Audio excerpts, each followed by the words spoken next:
दोनों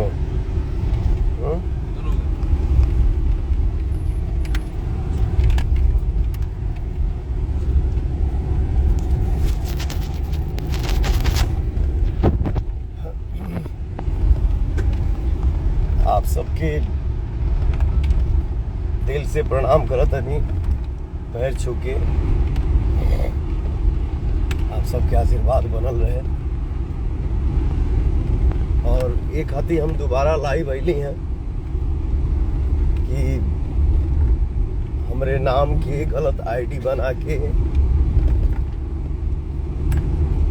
फर्जी तरीके से ये लोग पोस्ट करता, पता ना का लिखा था लोग।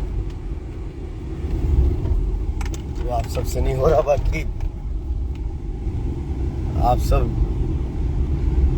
ये पर ध्यान मत दीजिए। अपने बेटा और अपने भाई के आशीर्वाद दीजिए।